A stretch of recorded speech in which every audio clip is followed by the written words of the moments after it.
Hello my beloved students, আমরা class 11-এর chemical bonding চ্যাপ্টারটা পড়ছি। অলরেডি আমাদের 12খানা লেকচার পড়া হয়ে গেছে। লাস্ট লেকচারে আমরা ভ্যালেন্স বন্ড থিওরি পড়েছি। ইট ওয়াজ লেকচার নাম্বার 12। যারা আমার ক্লাস ফলো করছো তারা টোটাল অলরেডি 12 লেকচার্স আমাদের আপলোড হয়ে গেছে ইউটিউবে, আমাদের IMI ক্লাসেস চ্যানেলে।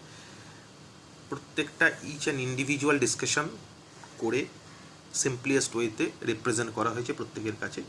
তো যারা ক্লাসেসগুলো করোনি তারা IMI ক্লাসেস সার্চ দিয়ে যে কোনো জিনিস, হাইব্রিডাইজেশন বলো, ব্যালেন্স বন্ড থিওরি বলো, হাইড্রোজেন বন্ড বলো, ভ্যান্ডার ওয়াল ফোর্স বলো, কোভ্যালেন্ট বন্ড বলো, coordinate bond, whatever you want তুমি ওখানে পেয়ে যাবে। ঠিক আছে, তো আমরা আজকে ডিসকাস করব lecture number 13, that is crystal field theory. In short it is known as CFT. Crystal field theory is given by two scientists, Bethe and Van Vleck. এনারা দুজন দিয়েছিলেন। What is CFT? CFT নামটা কেন হলো? Actually this concept is applicable for ionic crystal. Ionic ক্রিস্টালের ক্ষেত্রে এই concept applicable বলে, that's why it is known as crystal field theory. Now question is, what about the importance of crystal field theory? Crystal ফিল্ডের importance যে তিনটে point যেটা discuss করা হয়েছে সেটা হচ্ছে why ligand is strong field and weak field. আমরা valence bond থিওরিতে strong field weak field ligand পড়েছিলাম, কেন তারা strong field can weak field হবে সেটা। Second, why magnetic movement changes with temperature, টেম্পারেচারের সাথে ম্যাগনেটিক মুভমেন্ট কেন চেঞ্জ করে। আর 3 নম্বর হচ্ছে কালার অফ দ্য কম্পাউন্ডস। আমরা এরপরে যে লেকচারটা আপলোড করব, যেটা লেকচার নাম্বার 14 হবে, সেখানে আমরা এই কম্পাউন্ডসগুলো কালার নিয়ে ইন ডিটেল ডিসকাশন করব। It will be very interesting and excellent discussion follow করবে। এরপরে লেকচারটা আমাদের হবে regarding colour of the complex compounds. ঠিক আছে, এখন ক্রিস্টাল ফিল্ড থিওরি কী ব্যাপারটা সেটা জানতে হলে আগে তার অ্যাজাম্পশনগুলো ভালো করে জানতে হবে। Let us see the assumptions of crystal field theory. These are the assumptions of crystal field theory. কি বলেছে? বলেছে the central metal cation is surrounded by the ligands which contain one or more lone pair of electrons. Obviously আমরা এটা জানি যে কমপ্লেক্সের কেসে central metal cation থাকে, CMA সেন্ট্রাল মেটাল অ্যাটম, যেটা মেটাল ক্যাটায়ন, তাকে সারাউন্ডেড হয়ে থাকে লিগ্যান্ডস। যদি সেটা টেট্রাহেড্রাল হয় তাহলে 4খানা লিগ্যান্ড থাকবে, যদি অক্টাহিড্রাল হয় 6খানা লিগ্যান্ড তাকে সারাউন্ড হয়ে যেত। আর অবভিয়াসলি আমরা ব্যালেন্স বন্ড থিওরি আগের লেকচারে দেখেছি। যারা যারা দেখোনি আমি বারবার বলছি, কিন্তু আমাদের লেকচার নাম্বার 12 আমাদের ইউটিউব চ্যানেল IMI ক্লাসেসে ভ্যালেন্স বন্ড থিওরি দেখবে। ওখানে in detail valence bond theory with limitation as well as exception detail discussion করা হয়েছে। It was a great discussion. দেখবে ভালো করে, 3-4 বার ভিডিওটা দেখলে valence bond theory related expected কোনো প্রশ্ন থাকবে না। ঠিক আছে, তো যাই হোক, এবার লিগ্যান্ডসের কেসে আমরা আসছি। আয়নিক লিগ্যান্ডস, আয়নিক লিগ্যান্ড মানে আমাদের নর্মালি যেটা হয় সেটা হচ্ছে অ্যানায়নিক লিগ্যান্ড থাকে, F- Cl- Cn- এটসেট্রা, আর surrounded as negative point charge ধরা হয়। It is also called point charges. According to crystal field theory এদের পয়েন্ট চার্জ ধরা হয়। আর যদি নিউট্রাল লিগ্যান্ড থাকে, the neutral ligand the H2O, NH3 আর এটসেট্রা আর regarded as point dipole or simply dipole, এদের ডাইপোল ধরা হয়। আমরা আগে ভ্যান্ডার ওয়াল ফোর্স আমাদের লেকচারে ডিসকাশন করেছি, হোয়াট অ্যাবাউট ডাইপোলস, সেটা নিয়ে এখানে ডিটেল ডিসকাশন করছি না। অ্যাজাম্পশন নাম্বার 3, অ্যাজাম্পশন নাম্বার 3-তে কী বলেছে? অ্যাজাম্পশন নাম্বার 3-তে বলেছে the CFT does not provide for electron to enter the metal orbitals, thus the metal ion and the ligand do not mix their orbitals. এখানে হাইব্রিডাইজেশনের গল্পটা কিন্তু নেই। যেখানে আমাদের অরবিটাল মিক্সিং হয়ে হাইব্রিডাইজেশন হচ্ছিল, ওভারল্যাপ হচ্ছিল, সেই গল্পটা কিন্তু এখানে ডিসকাশনের ম্যাটার নয়। সেটাই বলেছে, thus the metal ion and the ligand do not mix their orbitals or share electrons, that is it does not consider any orbital overlap. ওখানে যেরকম অরবিটাল ওভারল্যাপ হচ্ছিল, হাইব্রিডাইজেশন হচ্ছিল, সেখানে এখানে কিন্তু সেই গল্পটা নয়। ওকে, নেক্সট কি বলেছে? This are the most crucial assumptions of crystal field theory. According to crystal field theory, the bonding between the metal cation and ligand is not covalent. Covalent bond কিন্তু নয়, but it is regarded as purely electrostatic or coulombic attraction between the positively charged মানে metal cation যেটা আছে and the negatively charged মধ্যে anion থাকতে পারে, অথবা dipole মানে নিউট্রাল পোলার মলিকুল থাকতে পারে, dipole molecules which act as a ligand species. তার মানে the attraction between the central metal ion and the ligands is purely considered here as a electrostatic forces of attraction or coulombic attraction. এটা কিন্তু এখানকার গল্প, ঠিক আছে। এবার এখানে লিগ্যান্ড কিভাবে আসছে তার ওপর বেস করে কিভাবে ডি অরবিটালের স্প্লিটিং হচ্ছে সেইগুলো নিয়ে কিন্তু এখানে ডিসকাশন করতে হবে। ওকে, নেক্সট আমরা জানি যে আমাদের 5টা ডি অরবিটাল আছে, তাহলে এই 5টা ডি অরবিটাল নিয়ে একটু ডিসকাশন করব এবং ব্যাপারগুলো জানব। এখানে কি বলেছে, grouping of 5D orbitals into T2G and EG sets. T2G কি EG কি জানছি আমরা আস্তে আস্তে। তো কি বলেছে, on the basis of orientation of lobes the 5D orbitals with respect to coordinates these have been grouped into 2 following sets. আমাদের যে 5টা ডি অরবিটাল আছে সেই ডি অরবিটাল ছবিগুলো আমরা দেখব। অবভিয়াসলি তাদের ওরিয়েন্টেশনের ওপর বেস করে আমরা ডি অরবিটালগুলোকে দুটো সেটে ডিভাইড করব। একটাকে বলা হয় ইজি সেট। ই মানে কি আমরা পরে আসছি, তাও এখন বলছি। ই মানে হচ্ছে অ্যাকর্ডিং টু গ্রুপ থিওরি এই সিম্বলটাতে দেওয়া হয়েছে। ই মানে হচ্ছে ডাবলেট, মানে দুজন থাকবে। আর জি হচ্ছে অক্টাহেড্রালে গেছে আমরা এটা কনসিডার করছি। যখনই জি থাকবে ব্যাপারে তখন কিন্তু সেটা অক্টাহেড্রাল কমপ্লেক্স। টেট্রাহেড্রালে জি থাকবে না। জি মানে হচ্ছে জিরেড সিমেট্রি। অক্টাহেড্রাল একটা সিমেট্রি থাকে যেটা টেট্রাহেড্রালে অ্যাবসেন্ট থাকে, সেই সিমেট্রিটাকে বলা হয় জিরেড সিমেট্রি। সেই জন্য ইজি দিয়েছি, মানে এটা অক্টাহেড্রালের সিমেট্রি এবং অক্টাহেড্রালে ডি অরবিটাল নিয়ে কনসিডার করে কথা বলছি। যদি শুধু এটা ই হতো তাহলে কিন্তু সেটা টেট্রাহেড্রাল হতো। তো যাই হোক, ই মানে doublet according to group theory. G gerade symmetry, যেটা একমাত্র অক্টাহেড্রালের ক্ষেত্রে প্রেজেন্ট। তার মানে অক্টাহেড্রালের যে দুটো ডি অরবিটাল, ডাবলেট বলেছি মানে দুজন, দুটো d orbital, that 2 d orbitals আর d Z square and d x square minus Y square. এটা ইজি সেটের মধ্যে পড়ে। কি বলেছে, this set consist of orbitals which have their lobes along the axis. আমরা জানি ডি অরবিটালের ছবি আমরা দেখেছিলাম, আবার একটু বাদেই দেখবো যে অ্যালং দ্য অ্যাক্সিস দুটো ডি অরবিটাল থেকে, একটা হচ্ছে ডি জেড স্কোয়ার, একটা d x square minus Y square. সেটা অবভিয়াসলি ই জেড এর মধ্যে ই জি এর মধ্যে কনসিডার করা হয়। সেটাই বলেছে, this set consist of orbitals which have their lobes along the axis obviously, hence are called axial orbitals. এই দুটোকে অনেক অ্যাক্সিয়াল অরবিটালও বলে। And quite obviously these are d Z square and d x square minus Y square, কারণ এই দুটো অরবিটালই কিন্তু along the axis আছে। আমরা আগে দেখেছি আমাদের অ্যাটমিক স্ট্রাকচারের ডিসকাশনে। যারা দেখোনি আমার অ্যাটমিক স্ট্রাকচার আইএমআই ক্লাসের সার্চ দিয়ে দেখে নেবে, সেখানে nodal plane, d orbital orientation সব ডিটেল ডিসকাশন করা হয়েছে। আর একটা যেটা, তাহলে এখানে দুটো চলে গেল, বাকি 3টে ডি অরবিটাল এখনও পড়ে রইল। সেটাকে আমরা যে সেটের মধ্যে রেখেছি, that set is known as T2G set. T for triplet, triplet মানে 3টে আছে, d x Y, D Y Z, D Z x. আর obviously this is for Giret symmetry.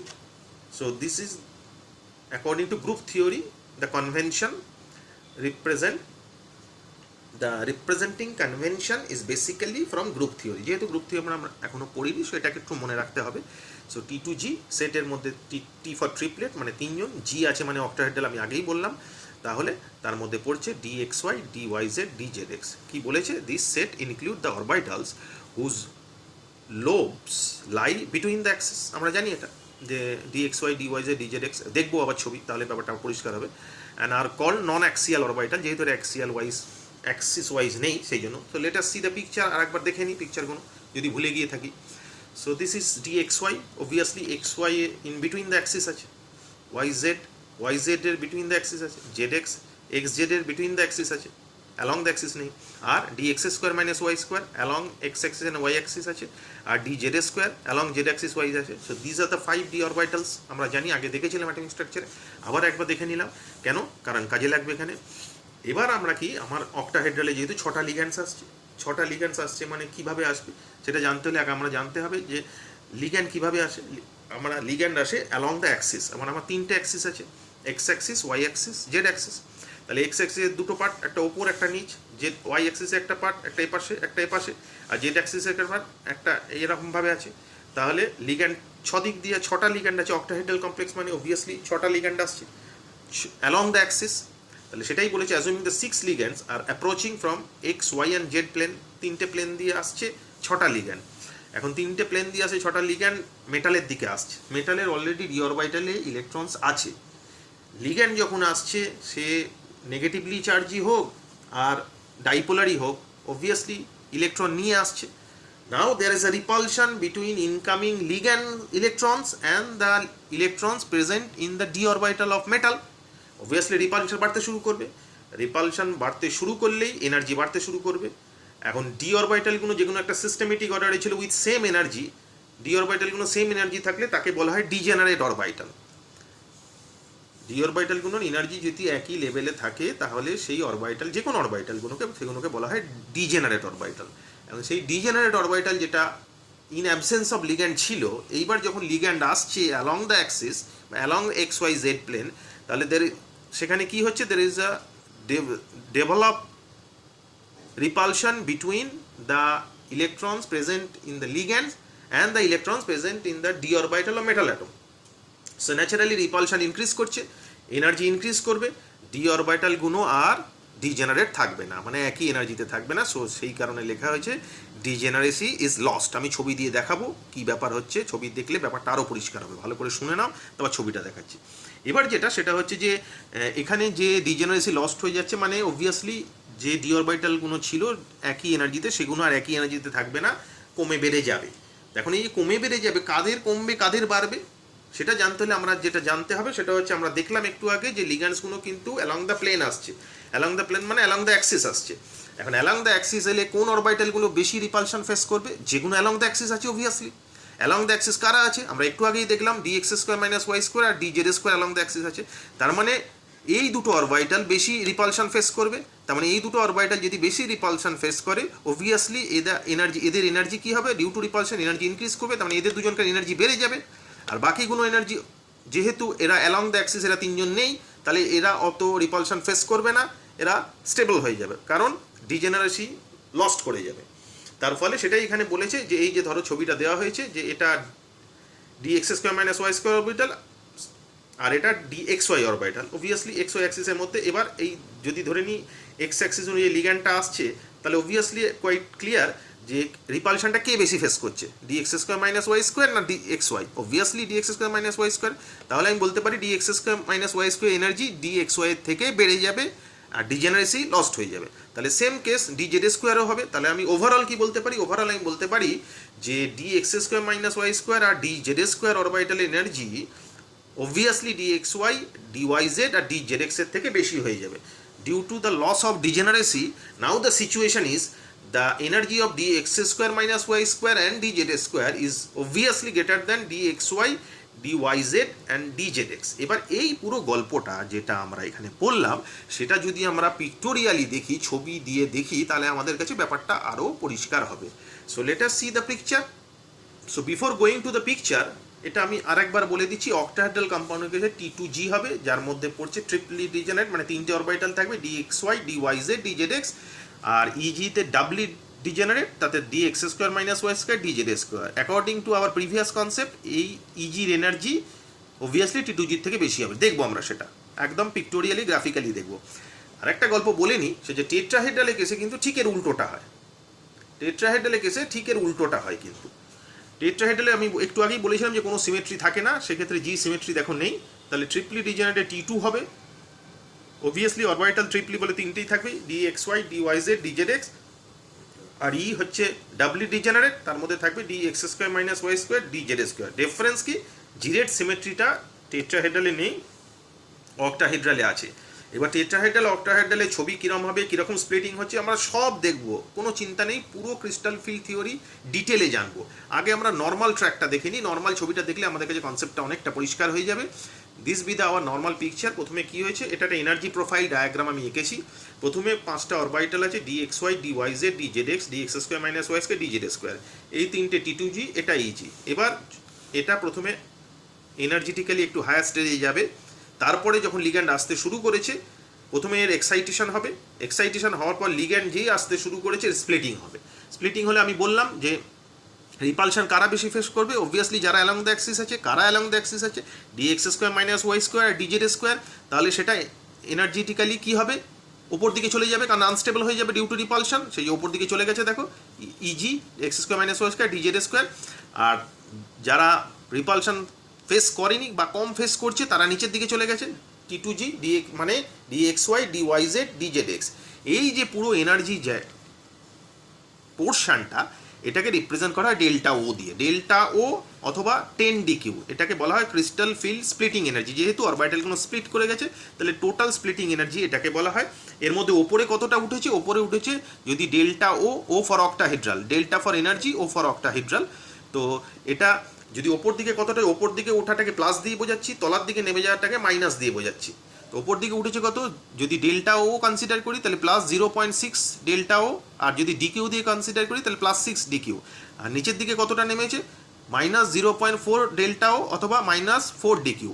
ওপর দিকে ওঠাটাকে প্লাস দিয়ে বোঝাচ্ছি, বারবার বলছি, আর নিচের দিকে নেমে যাওয়াটাকে মাইনাস দিয়ে বোঝাচ্ছি। এখন যদি ডেল্টা ও কনসিডার করি তাহলে ওপরে 0.6 আর নিচে 0.4, total obviously 1, that's why delta o total. অথবা যদি ডিকিউ চিন্তা করি তাহলে ওপরে প্লাস 6 ডিকিউ, নিচে minus 4 Dq. So irrespective of sign, ওপরে 6 তলায় 4, টোটাল 10 ডিকিউ। এইভাবে এটাকে স্প্লিটিংটাকে রিপ্রেজেন্ট করা হয়। ভালো করে এই সিম্পল ফিগারটা ভালো করে বুঝবে। এই সিম্পল ফিগারটা ভালো করে বুঝলে আমরা অরিজিনাল যে কম্পারেটিভ ফিগার অক্টাহেড্রাল, টেট্রাহেড্রাল, সেগুলো ভালো করে কিন্তু বুঝতে পারবো।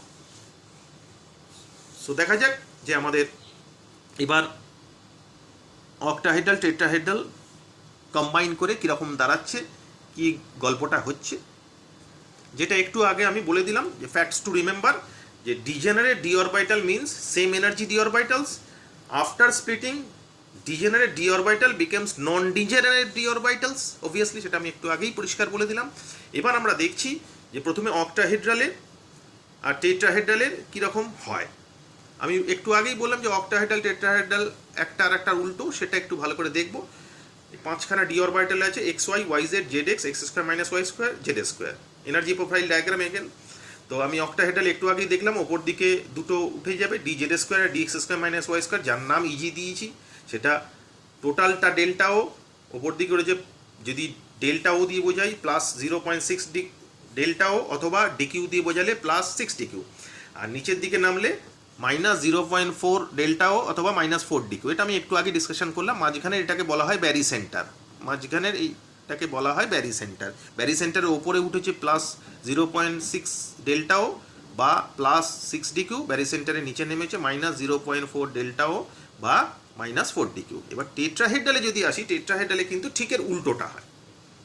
দেখো ভালো করে লক্ষ্য করে, টেট্রাহেড্রালে কিন্তু ওপরে উঠে গেছে, কারণ টেট্রাহেড্রালে যে লোবসগুলো আছে সেখানে যে ইলিগ্যান্ডগুলো আসে সেগুলো কিন্তু অ্যালং দ্য অ্যাক্সিস আসে না, সেগুলো ইন বিটুইন দ্য অ্যাক্সিস আসে। আমি রিপিট, যে টেট্রাহেড্রালে যখন কম্পাউন্ড তৈরি হয়, কমপ্লেক্স কম্পাউন্ড, সেখানে লিগ্যান্ডগুলো কিন্তু অ্যালং দ্য অ্যাক্সিস আসে না, আসে ইন বিটুইন দ্য অ্যাক্সিস। তার ফলে কি হবে, obviously in between the axis যে অরবিটালগুলো আছে, কারা আছে, d x Y, D Y Z, D Z x, তারা রিপালশন বেশি ফেস করবে। তারা যদি রিপালশন বেশি ফেস করে তাহলে তারা এনার্জেটিক্যালি আনস্টেবল হয়ে পড়বে। এনার্জেটিক্যালি আনস্টেবল হয়ে পড়লে তাদের এনার্জি বেশি হয়ে যাবে, তারা উপর দিকে উঠে যাবে। সেইটাই এখানে হয়েছে। This be the basic difference between octahedral complex and tetrahedral complex. তাহলে এখান থেকে টেট্রাহেড্রালে কেসে লিগ্যান্ডগুলো অ্যালং দ্য অ্যাক্সিস আসছে না, ইন বিটুইন দ্য অ্যাক্সিস আসছে। সেই জন্য ইন বিটুইন দ্য অ্যাক্সিস যে অরবিটালগুলো আছে, যে তিনটে অরবিটাল আমরা আছে জানি, d x Y, D Y Z, D Z x, তারা উপর দিকে উঠে গেছে। আর অ্যালং দ্য অ্যাক্সিস যারা আছে তারা অতটা রিপালশন ফেস করছে না, তার ফলে তারা নিচের দিকে নেমে গেছে, d Z square, d x square minus Y square, just the reverse. সেই জন্য আমি একদম পাশাপাশি ছবিটা এঁকেছি, just the reverse process of octahedral. সেই জন্য দুটোকে octahedral versus tetrahedral d orbital splitting heading দিয়ে আমি পুরো দুটোকে পাশাপাশি দেখিয়েছি, যাতে কনসেপ্টটা আরও পরিষ্কার হয়। এখানে ওপরে উঠেছে প্লাস 0.4 ডেল্টা টি। ডেল্টা টি হচ্ছে crystal field splitting energy for tetrahedral complex, অথবা প্লাস 0.18 ডেল্টাও ব্যারি সেন্টার। এটা নিচে নেমেছে মাইনাস 0.6 ডেল্টা টি অথবা মাইনাস 0.27 ডেল্টাও। তো এইটা টেট্রাহেড্রাল ভার্সেস অক্টাহেড্রাল। ডিটেলগুলো এখানে লেখা আছে, টি কি, জি কি, ডেল্টা ও কি, ডেল্টা টি কি। আর অবভিয়াসলি আমরা এখানে আরেকটা জিনিস যেটা দেখে গ্রাফ দেখে বুঝতে পারছি, সেটা হচ্ছে splitting energy in case of octahedral কিন্তু বেশি ইন কম্পারিজন টু টেট্রাহেড্রাল। সেই জন্য এখানে লেখা আছে delta o is greater than delta t. And what about the relation between delta t and delta o, this be your relation. Delta t is equals to 0.45 delta o, অথবা delta t is equals to 4/9 delta o. খুব crucial formula, অনেক ক্ষেত্রে কিন্তু প্রচণ্ড কাজে লাগে। এবার আমরা কি করব, পাশাপাশি দুটো অক্টাহেড্রাল টেট্রাহেড্রাল ফেলে পরিষ্কার জিনিসটাকে ডিসকাশন করা হলো। এবার আমরা ভ্যালেন্স বন্ড থিওরিতে পড়েছিলাম যে strong field ligand weak field লিগ্যান্ডের গল্পটা। সেখানে বলেছিলাম স্ট্রং ফিল্ড লিগ্যান্ড কাদের বলে, যাদের ফিল্ড স্ট্রেংথ বেশি, যারা এলে মেটালের মধ্যে এনার্জি ভ্যারিয়েশন বেশি হয়, তাদের স্ট্রং ফিল্ড লিগ্যান্ড বলে। আর উইক ফিল্ড লিগ্যান্ডের কেসে জাস্ট তার উল্টোটা হয়। তো সেইটা ক্রিস্টাল ফিল্ড থিওরিতে কীভাবে এক্সপ্লেন করব, সেই পিক্টোরিয়াল এক্সপ্লেনেশনে আমরা যাব। This be the pictorial explanation in case of strong field and weak field ligand for octahedral complex. So দেখা যাচ্ছে কি, obviously these are the 5d orbitals, degenerate d orbital, 5 degenerate d orbital in case of octahedral. এবার যখন এর মধ্যে strong field ligand আসছে, obviously strong field ligand হলে repulsion বেশি হবে, রিপালশন বেশি হলে energy crystal field splitting energy বেশি হবে, মানে ডেল্টাও লার্জ হবে। বাকি তো স্প্লিটিং একই আছে, ওপরে ইজি ডি জেড স্কোয়ার আর D x square minus Y square, আর তলায় D x Y D Y Z D Z X, বাকি সব একই আছে, জাস্ট দুটো পাশাপাশি ফেলেছি। এখানে ডেল্টাও মানে ক্রিস্টাল ফিল্ড স্প্লিটিং এনার্জি বেশি, এখানে উইক ফিল্ড লিগ্যান্ডের কেসে ক্রিস্টাল ফিল্ড স্প্লিটিং এনার্জি কম। কেন হচ্ছে, তার কারণ হচ্ছে স্ট্রং ফিল্ড লিগ্যান্ডের ক্ষেত্রে ফিল্ড স্ট্রেংথ বেশি, রিপালশন বেশি, যার জন্য ডেল্টাও বেশি। উইক ফিল্ড লিগ্যান্ডের ক্ষেত্রে ফিল্ড স্ট্রেংথ কম, এনার্জি কম, যার জন্য রিপালশন কম বলে এনার্জি কম, সেই জন্য এনার্জি গ্যাপটা এর কম এর বেশি, সেটা দুটোকে পাশাপাশি ফেলে দেখানো হয়েছে কিন্তু। ঠিক আছে, বাকি হেডিংটা তো দেখতেই পাচ্ছ, splitting of d orbital in presence of ligands, strong field as well as weak field. আর আরেকটা আমরা কিন্তু জিনিস যেটা ভালো করে জানবো, সেটা হচ্ছে স্ট্রং ফিল্ড লিগ্যান্ড হলে কিন্তু অলওয়েজ লো স্পিন কমপ্লেক্স হয়। এটা আমরা ভ্যালেন্স বন্ডেও ডিসকাশন করেছিলাম। লো স্পিন কমপ্লেক্স মানে সেখানে ইলেকট্রনগুলো ম্যাক্সিমাম পেয়ার্ড কন্ডিশনে থাকবে। আর উইক ফিল্ড লিগ্যান্ড হলে হাই স্পিন কমপ্লেক্স হয়, সেখানে কিন্তু লিগ্যান্ডের ঢোকার পর ডি অরবিটাল ইলেকট্রনগুলো কিন্তু আনপেয়ার্ড কন্ডিশনে থাকবে। আনপেয়ার্ড থাকলে স্পিন ভ্যালু বেশি হয়, সেই জন্য হাই স্পিন কমপ্লেক্স বলে। আর স্ট্রং ফিল্ড লিগ্যান্ডে যখন ঢুকবে মেটালে, তখন মেটালের যে ইলেকট্রনসগুলো আছে সেগুলো সব পেয়ার্ড আপ হয়ে যাবে, তার মানে স্পিন ভ্যালু কমে যাবে, সেই জন্য তাকে বলা হয়, কি বলা হয়, obviously low spin complex. This be the low spin complex, লেখা আছে ম্যাক্সিমাম পেয়ার্ড ইলেকট্রনস। এবার এইটা প্রত্যেকটা ডি কনফিগারেশনে, মানে D1 to D10, প্রত্যেকটা ডি কনফিগারেশনে স্ট্রং ফিল্ড লিগ্যান্ড ঢুকলে T2G-তে কীভাবে ভরবো, ইজিতে কীভাবে ভরবো, উইক ফিল্ড বা স্ট্রং ফিল্ড যে কোনো লিগ্যান্ডই ঢুকুক না কেন আমরা সেপারেটলি জানবো। যদি স্ট্রং ফিল্ড লিগ্যান্ড ঢুকে তাহলে ইলেকট্রনের ফিল আপ T2G-তে এবং ইজিতে কীভাবে হবে, আর যদি উইক ফিল্ড লিগ্যান্ড ঢোকে তাহলে ইলেকট্রনের ফিল আপ T2G-তে ইজিতে কীভাবে হবে সেটা দেখব। এছাড়াও আরও কয়েকটা প্যারামিটার একদম ডিটেলে জানবো। So late us see the detailing. কি লিখেছে, distribution of dx electron x1 থেকে x10 মানে D1 থেকে D10 in T2G and e g sets in case of WFL, weak field লিগ্যান্ডের কেসে। উইক ফিল্ড লিগ্যান্ডের কেসে কী হয়, আমরা বললাম যে উইক ফিল্ড লিগ্যান্ড থেকে কী হয়, পেয়ারিং হয় না। পেয়ারিং হয় না বলে হাই স্পিন কমপ্লেক্স পাওয়া যায়, এবং সেক্ষেত্রে আমরা বার করবো কী করে, যে according to crystal field theory electronic configuration কীভাবে লিখবো এবং নাম্বার অফ আনপেয়ার্ড ইলেকট্রন কীরকম আছে। Late us C first D1, তাহলে লোয়ার এনার্জিতে কে আছে, লোয়ার এনার্জিতে অবভিয়াসলি অক্টাহেড্রাল কমপ্লেক্সে T2 আছে, T2G আছে, তাহলে লোয়ার এনার্জিতে আগে ইলেকট্রন যাবে, হায়ার এনার্জিতে পরে যাবে। আগে লোয়ার এনার্জিতে, লোয়ার এনার্জি মানে স্টেবিলিটি বেশি, সবাই চায় স্টেবল কন্ডিশনে আগে আসতে, তো অবভিয়াসলি ইলেকট্রনের কেসেও তার অন্যথা হবে না। তার ফলে কী হবে, আগে কিসে ভরবে, অবভিয়াসলি আগে T2G-তে ভরবে। T2G-তে একটা ভরেছে, আর তো ইলেকট্রন নেই, তাহলে electronic configuration in case of D1 এ লিখবো T2G1 EG0, আনপেয়ার্ড ইলেকট্রন একটা।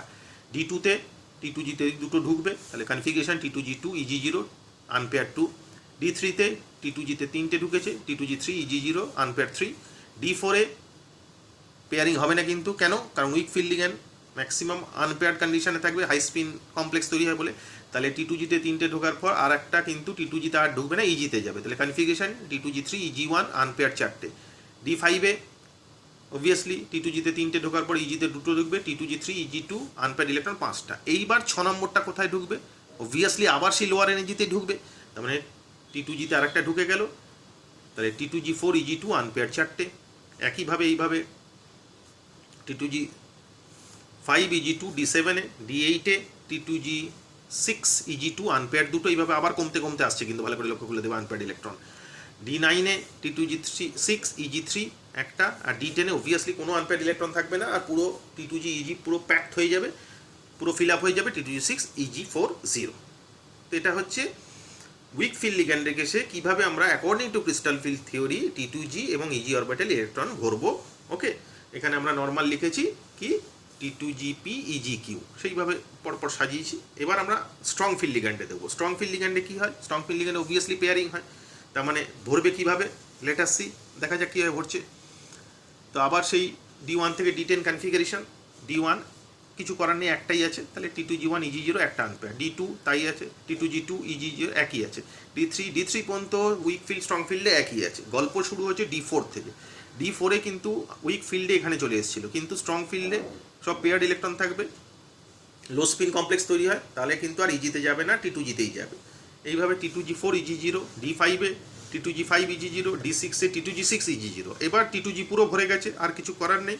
D7-এ T2G6 EG1 একটা আনপেয়ার, D8-এ T2G6 EG2 দুটো আনপেয়ার, D9-এ T2G6 EG3 একটা আনপেয়ার। অবভিয়াসলি D10-এ একই ব্যাপার, মানে উইক ফিল্ড স্ট্রং ফিল্ডে ভালো করে লক্ষ্য করলে যেটা দেখা যাবে যে D10-এ একই ব্যাপার, আর D1 থেকে D3 পর্যন্ত কিন্তু একই ব্যাপার উইক ফিল্ড স্ট্রং ফিল্ডে। বাকিগুলোতে কিন্তু পাল্টাচ্ছে, যেটা একদম এই ছবি থেকে, এই টেবিল থেকে পুরো ব্যাপারটা একদম পরিষ্কার। আর একটা ইম্পর্টেন্ট যেটা, সেটা হচ্ছে যে এই যে ক্রিস্টাল ফিল্ড স্প্লিটিং হলো, এই স্প্লিটিংয়ের জন্য একটা স্টেবিলাইজেশন আছে কম্পাউন্ডের মধ্যে। এখন সেই স্টেবিলাইজেশন যে এনার্জিটা, সেটাকে কিভাবে ক্যালকুলেট করতে হয়, তার কি কোনো ফর্মুলা আছে যেটা থেকে সেই ক্রিস্টাল ফিল্ড স্টেবিলাইজেশন এনার্জিটা ক্যালকুলেট করা যায়? অবভিয়াসলি আছে। ফর্মুলাটা কি? This be your formula, that is CFAC delta calculation. যদি আমার কনফিগারেশন T2GP EGQ কনফিগারেশনে থাকে, ইন জেনারেল আমি ধরে নিয়েছি T2GP EGQ, PQ যা খুশি হতে পারে, উইক ফিল্ড স্ট্রং ফিল্ড লিগ্যান্ডের ওপর বেস করে, কনফিগারেশনের ওপর বেস করে, তাহলে ফর্মুলাটা কি দাঁড়ায়? This be the formula CFAC। এখানে কিন্তু CFACটা হচ্ছে ক্রিস্টাল ফিল্ড স্টেবিলাইজেশন এনার্জি। আগে কিন্তু CFAC যেটা ছিল, সেটা কিন্তু ছিল ক্রিস্টাল ফিল্ড স্প্লিটিং এনার্জি, এটা কিন্তু crystal field stabilisation energy. Formula হচ্ছে -0.4P, P মানে হচ্ছে T2Gতে কটা ইলেকট্রন আছে সেটা, প্লাস 0.6Q, Q হচ্ছে EGতে কটা ইলেকট্রন আছে, ইন্টু ডেল্টা ও বিদা যেটা বললাম crystal field splitting energy, plus MP, P হচ্ছে পেয়ারিং এনার্জি যেটা তোমাকে গিভেন থাকবে, আর M হচ্ছে নাম্বার অফ পেয়ার্ড ইলেকট্রন কটা আছে সেটা। অবভিয়াসলি আমরা আগে যে টেবিলটা দেখলাম এখানে, সেই টেবিল থেকে কটা পেয়ার্ড ইলেকট্রন আছে আমি ক্যালকুলেট করে নিতে পারবো। তাহলে পেয়ারিং এনার্জিকে সেটা দিয়ে মাল্টিপ্লাই করলে এই পুরো ক্রিস্টাল ফিল্ড স্টেবিলাইজেশন এনার্জির ভ্যালুটা বেরিয়ে চলে আসবে। P equals to pairing energy লেখা আছে, এখানে একটা এক্সট্রা দেওয়া আছে যে কিলো জুলের সাথে সেন্টিমিটার ইনভার্স বা কিলো ক্যালোরি পার মোলের সাথে সেন্টিমিটার ইনভার্সের রিলেশন, এই দিয়ে নিউমারিক্যালসে অনেকটা হেল্প হয়, সেই জন্য এটা আমি এখানে লিখে দিয়েছি। এটা নিউমারিক্যালসে কিন্তু কাজে লাগে। Okay, so this is all about your crystal field theory. আশা করছি পুরো ব্যাপারটা প্রত্যেকের কাছে পরিষ্কার হয়ে গেছে। আমরা এর live doubt clearing class obviously রাখবো, তখন আমরা আমাদের ছাত্রছাত্রী কারো কোনো সমস্যা হলে সেগুলো লাইভ ডাউট ক্লিয়ারিং ক্লাসে ক্লিয়ার করব। তবে যেটা বলার, প্রত্যেকে কিন্তু ভিডিওগুলো মিনিমাম 3 বার দেখবে, যতবার দেখবে তত কিন্তু কনসেপশনটা আরও ভালো হবে, কনসেপশনের স্ট্রেংথ আরও বাড়বে। তারপর তো ডাউটস হলে তো আছি লাইভ ডাউট ক্লিয়ারিং ক্লাসে, আমরা সেই ডাউটস নিয়ে ডিসকাশন করব। তো আশা করব তার সেই ডাউট ক্লিয়ারিং ক্লাসেসের পর আর কারো কোনো ডাউট থাকবে না। ওকে, থ্যাংক ইউ।